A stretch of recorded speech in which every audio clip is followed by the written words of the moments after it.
Bonjour à tous. How are you doing today? Um, as I promised you, I would come up with a lesson that will help you to get rid of the problems that French speakers have of translating things in their heads before they speak it, and a method that would help you be able to think in English. Alors, je vous l'avais promis la dernière fois, j'ai fait un post là-dessus. Je vais faire un cours qui va parler des méthodes pour vous aider à arrêter de traduire dans vos têtes, pardon, et à essayer de développer cette faculté de penser en anglais. Alors la leçon est intitulée How to Stop Translating in Your Head and Think in English. La traduction, comment arrêter de traduire dans sa propre tête et que faire pour penser en anglais. Alors, je vous ai dit, la une fois, la traduction, elle n'est pas littérale. C'est pas le mot à motage. Je traduis généralement le sens. Alors, ne soyez pas surpris qu'un mot se trouve dans la phrase source et qu'un mot se trouve dans la phrase de traduction et que le mot ne se trouve pas dans la phrase de source. Alors, la première astuce, how to stop translating in your head. The first trick is number 1, name objects around you. Name objects around you. Around you. Alors, il y a deux lectures ici. Around you or around you. Le D et le Y, soit c'est prononcé comme le J, ou bien c'est prononcé séparément. Around you or around you. Alors, la traduction, c'est nommer des objets autour de vous. Alors, ce que je vous conseille de faire, c'est de commencer par votre chambre, ou bien votre douche ou votre toilette. Vous pouvez, ce que je vous conseille de faire, c'est d'acheter de petits stickers, de petits bloc-notes multicolores, des stickers qui ont une partie adhérente, une partie adhésive. Vous mentionnez le nom de l'objet, par exemple le téléviseur. Vous mentionnez téléviseur, television, ou bien vous pouvez dire, vous écrivez en haut, television, et en dessous vous écrivez téléviseur. Vous collez le sticker sur le téléviseur. Calendar en haut, calendrier en bas, vous collez le sticker sur le calendrier. Je sais pas quoi, étagère, vous écrivez shelf en haut, shelf c'est en anglais, et en français vous écrivez étagère. Vous pouvez également mettre table en anglais, table en anglais, puis table en français. Ainsi de suite, vous aurez, je sais pas quoi, vous faites pareil dans votre chambre, vous faites pareil dans votre douche si ça vous chante. C'est quelque chose de très astucieux parce qu'à chaque fois que vous allez poser les yeux sur l'objet, vous aurez son nom en anglais, puis la traduction en français. Et avec le temps, la répétition va vous aider à mémoriser le nom de l'objet en anglais. The refrigerator, le réfrigérateur, the cooker, la cuisinière, je sais pas moi, the soap, le savon, the towel, la serpillière. Vous pouvez nommer autant d'objets autour de vous que vous le voulez pour développer en vous cette faculté de pouvoir réfléchir en anglais et non traduire. Alors, la deuxième astuce, c'est to think in simple sentences and describe your environment. Think in simple sentences and describe your environment. Your environment.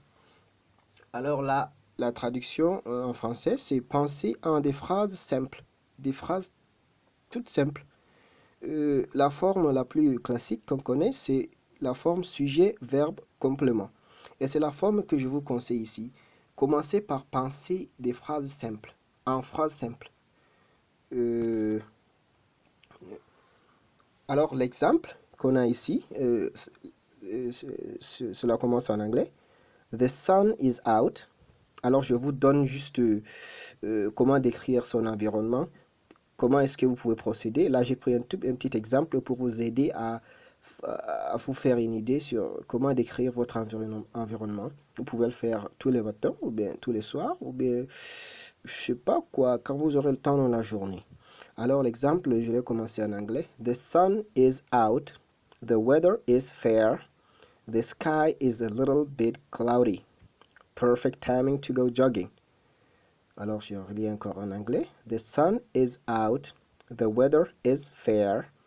The sky is a little bit cloudy. Perfect timing to go jogging. Alors la traduction en français, c'est le soleil s'est levé. Il fait plus ou moins beau. Le ciel est un tout petit peu nuageux. Timing parfait pour aller courir ou aller faire du jogging. Le jogging ou du jogging. Alors vous constatez que les phrases, elles sont simples. Sujet, verbe ou sujet, verbe, complément. Ou sujet, verbe, adjectif. Oui, vous le constatez, ce sont des phrases simples. 3 à 4 mots par phrase. Alors commencez avec des phrases aussi simples. The sun is out. Le soleil s'est levé. C'est une phrase sensée, une phrase complète. Elle est simple.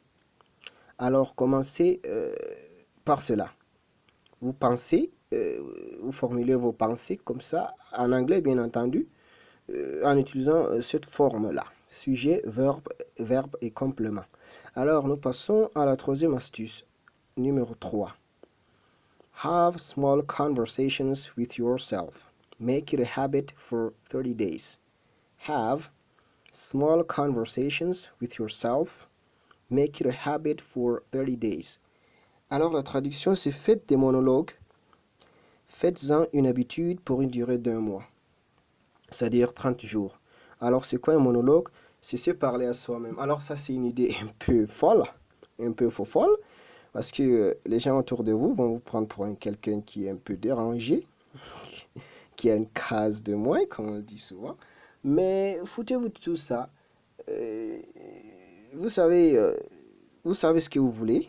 Alors battez-vous pour ça. Faites des monologues. Je vous assure, c'est quelque chose que j'ai expérimenté et que je suis en train d'expérimenter. Les gens n'ont qu'à penser ce qu'ils veulent. Parfois, lorsque je suis pris au dépourvu, je prends mon téléphone, je mets aux oreilles parce que je suis semblant d'être en train de parler au téléphone lorsqu'on me prend en train de parler tout seul. Alors, trouvez des façons de vous parler seul sans toutefois, je sais pas quoi, attirer beaucoup l'attention sur vous. Généralement, je le fais lorsque je suis seul dans ma chambre ou bien lorsque je suis seul en train de marcher dans la rue, ou bien mettez les écouteurs pour ne pas attirer l'attention. Les gens vont croire que vous êtes en train de parler au téléphone. Peut-être vous avez un appel, alors que vous êtes en train de vous appliquer à améliorer votre anglais. Alors faites beaucoup de monologues. Alors l'exemple que j'ai pris, pardon, comme monologue, j'ai d'abord commencé en français, ensuite je vais traduire en anglais. À midi, je vais chercher les enfants. Là, vous êtes en train de vous parler seul. À midi, je vais chercher les enfants. Ensuite, je me repose. Le soir, je sors avec les amis. Pardon, c'est les amis, pas les avis. Ça doit être, c'est un petit lapsus. Alors, vous êtes en train de vous parler seul et vous formulez ces phrases. Parfois en chuchotant, en murmurant, ou bien juste en pensant. Alors, développez cette habitude-là. Des phrases simples, sujet, verbe, complément. En midi, je vais chercher les enfants. Ensuite, je me repose. Le soir, je sors avec les amis. Commencez par des phrases aussi simples. Ensuite, vous les développez. Alors, la traduction en anglais, English. I grab the kids at noon. I grab the kids at noon. Then I take some rest. I hang out with friends in the evening. I hang out with friends in the evening. I grab the kids at noon. Then I take some rest. I hang out with friends in the evening. Vous voyez, ce sont des phrases toutes simples. Alors, la quatrième astuce, c'est change your everyday life things into English. Phones language, TVs, watch news in English. La traduction en français, ça donne changer vos petites choses de tous les jours en anglais, entre parenthèses, la langue de votre téléphone, la langue de votre téléviseur, Regardez les infos en anglais. Alors, je vous ai suggéré quelques chaînes. Vous avez BBC, CNN, NHK. La dernière, c'est une chaîne japonaise, bilingue. On parle en japonais et puis en anglais. Très intéressante. C'est une chaîne très intéressante. Je vous la recommande beaucoup pour ceux qui ont le câble. Voilà, faites-le. Vous négligez l'habitude. Vous dites que vous voulez apprendre le français et même votre téléphone, il est encore... pardon, vous dites que vous voulez apprendre l'anglais et même votre téléphone, il est encore en français. Ça n'a pas de sens. Changez la langue de votre téléphone. Commencez à cultiver cette habitude. Commencez à développer cette habitude. Votre téléphone, changez-le en anglais. Forcez votre tête à pouvoir comprendre le menu, les réglages, les messages, je sais pas quoi, WhatsApp, Facebook, Twitter, toutes ces applications-là, essayez de comprendre les réglages et tout le fonctionnement en anglais. Ça commence comme ça. Alors, changez tout. Langue du téléviseur, langue de votre téléphone. Alors, regardez les infos, forcez, essayez de capter un ou deux mots, c'est pas grave. Même si vous ne comprenez pas 90% de ce qu'on dit à la télé, c'est pas grave. Ça commence toujours comme ça. Ne vous découragez surtout pas. Alors, vous captez un ou deux mots aujourd'hui, peut-être demain, 3 mots, après-demain, 4 mots. Ça commence comme ça. Habituez vos oreilles à écouter des gens parler en anglais. C'est très important. Je sais pas, lisez même les notices. Vous achetez un médicament, vous voulez lire la notice. Vous achetez un produit, vous voulez lire le mode d'utilisation, le mode d'emploi. Forcez-vous à lire en anglais. Quitte à ce que vous lisiez une phrase en anglais, puis vous répartez lire la version en anglais. C'est très important. Alors, la cinquième astuce, c'est keep track so you're doing it every day. Keep track so you're doing it every day. La traduction, mettez en place un système de monitoring ou de suivi pour vous assurer que vous répétez ces actions tous les jours. C'est peut-être un bloc-notes de suivi ou un partenaire qui vous rappelle à chaque fois que vous avez, c'est pas une habitude. Vous pouvez avoir un ami, avec qui vous co-chambriez. Qui peut vous rappeler, vous pouvez lui dire, eh ben voilà, si tu ne me vois pas en train d'étudier telle chose à telle heure, s'il te plaît, rappelle-le-moi. Vous pouvez avoir un bloc-notes à côté, vous pouvez juste prendre des notes là-bas. Aujourd'hui, j'ai fait tel. Vous monitorez, vous dites ce que vous avez fait de telle sorte qu'au bout d'un mois, vous pouvez feuilleter ce bloc-notes et voir ce que vous avez acquis comme connaissance en anglais. C'est très important. Il faut un document de suivi. C'est très difficile de savoir où vous êtes, ce que vous avez eu, ce qu'il vous reste, ce qu'il faut améliorer. C'est très important d'avoir un document de suivi. Alors, le sixième point, before you go to bed, recap your day in English, dream in English. Before you go to bed, recap your day in English, dream in English. Alors, la traduction, avant d'aller vous coucher, faites un récapitulatif de votre journée en anglais. Alors, et allez même plus loin, rêvez en anglais. Alors là, je vous ai donné un petit exemple, comment, je ne sais pas quoi, pratiquer ces petites habitudes. Là, vous pouvez même le dire à haute voix si vous êtes seul dans votre chambre, vous n'êtes pas une partenaire ou bien un partenaire, c'est plus pratique. Vous le dites à haute voix. Alors l'exemple, la première version est en anglais, ensuite il y a la version en français. Alors on commence par la version en anglais. E.g. c'est exemplia grazie. C'est un mot latin adopté en France, en anglais. Alors, I woke up at 5. I had breakfast at 6. I then went to work.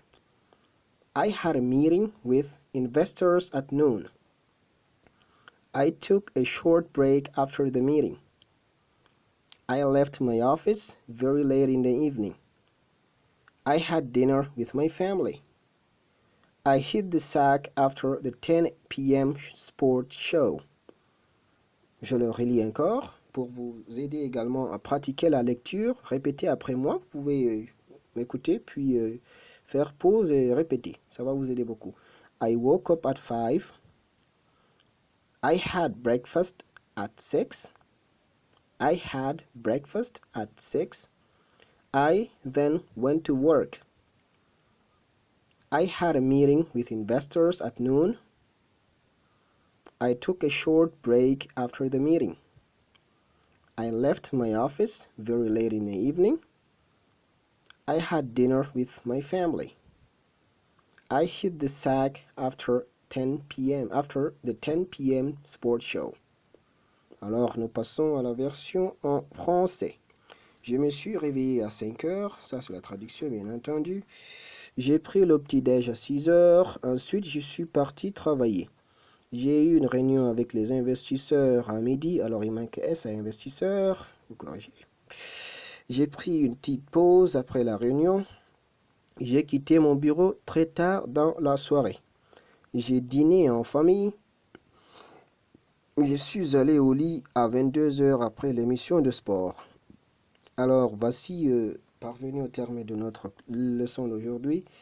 Alors, je vous exhorte fortement à mettre en pratique toutes ces petites habitudes qui, peut-être sur le court terme, il est difficile de voir les résultats, mais je vous assure, si je suis là auprès de vous, en train de vous aider à améliorer votre anglais, sachez que ce sont des petites choses que j'ai faites et que j'ai eu le résultat. Et les résultats parlent d'eux-mêmes. Je vous assure, ce sont des méthodes qui marchent. Alors, n'hésitez pas, mettez-les toutes en pratique et vous verrez des améliorations spectaculaires dans votre expression anglaise. Alors, je vous dis bon week-end. Et si vous avez des questions, des commentaires, des suggestions, des critiques, des questions, vous voulez juste vous lâcher, je vous écoute en commentaire. Alors, passez un agréable week-end.